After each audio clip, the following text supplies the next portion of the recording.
Hi, my name is Dean. I'm the Chief Flights Officer here at Wego, and I'm here today to tell you about some of the trends that we're seeing for the GCC in terms of tourism and travel, and the return basically to hopefully a very, very bright future for the industry.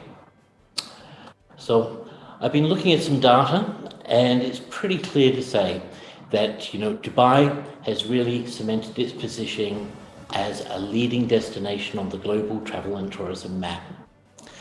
Not only has the country demonstrated its enormous capabilities in dealing with COVID-19, topping the league with the highest percentage of vaccination rates, but we've also seen that the Dubai, and in particular the whole UAE, is the fastest within the GCC to return to pre-COVID-19 passenger numbers.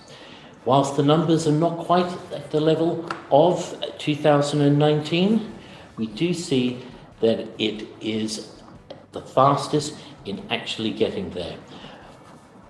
Whilst we see the biggest return to pre-COVID-19 levels coming from the traditional markets, top source markets such as India, Saudi Arabia, Egypt, Pakistan and Kuwait, we also see that there's an additional 20 countries that are showing double-digit growth in their travel to come to the UAE. People ask, where are they coming from? They're coming from far and wide: Asia, USA, Europe.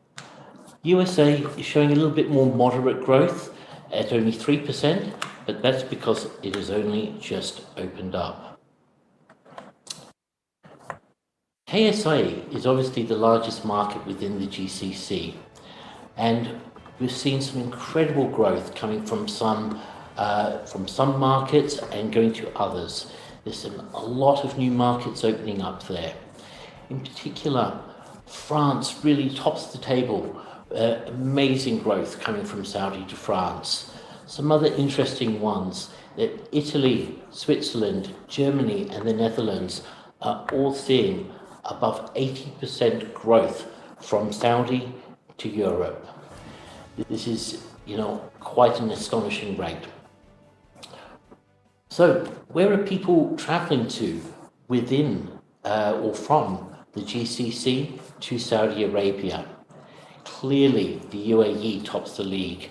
Well over 100% growth has come from the UAE alone into Saudi since it opened its borders. Bahrain and Oman are not far behind. Qatar is seeing extraordinary growth throughout the GCC.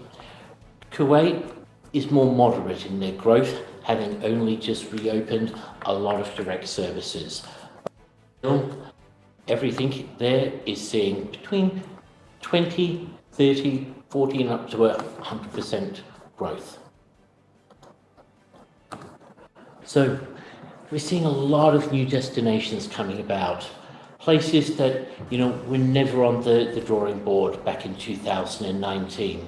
I was really surprised when I looked at this data to see that Kyrgyzstan, is being the new go-to destination for Saudis, a staggering 162% up.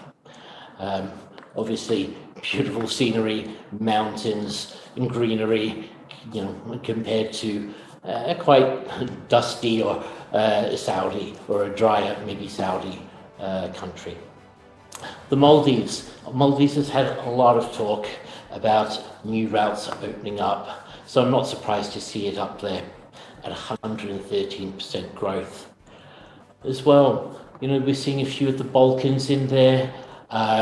Georgia has been an all-time favourite, but staggering growth nevertheless. And also Switzerland, of course, an all-time favourite, but still growing extremely fast from Saudi Arabia.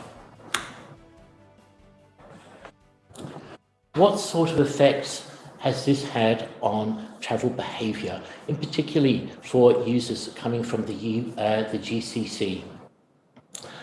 I think it's become really confusing.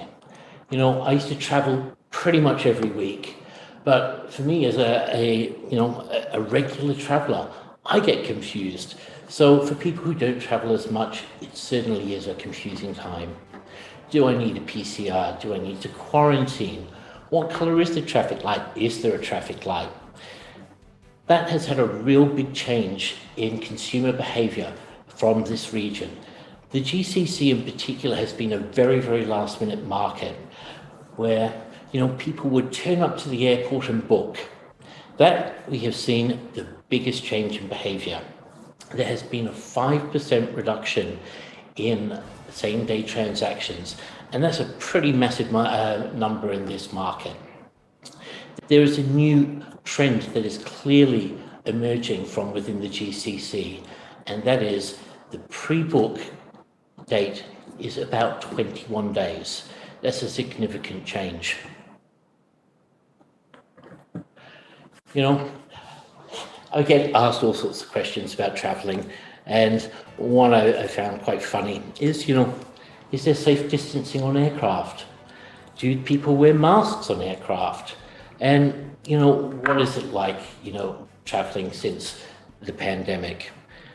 And, well, of course, we all know that there's no safe distancing on aircraft, but it got me thinking, what changes have happened? So, do people fly more in premium cabins, I thought? And actually, it's no. There is actually the same split between economy first and all the premium cabins since pre-COVID and post-COVID.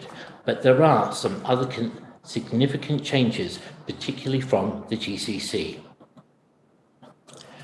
When it comes to direct or connecting services from the GCC, there has been a massive change. 93% of people now opt for a direct service. So one of those days when people are just looking to find the cheapest flight and are prepared to take 1-2 flights to get there. This has also had a significant impact on whether people fly on full service carriers or low-cost carriers.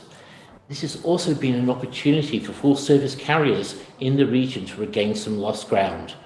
And we can actually see that with full service carriers from the region regaining 20% share from the low-cost carriers. It is now sitting at 72% of travel within the region is by full service. Border openings. Border openings have been great. We have such a positive outlook.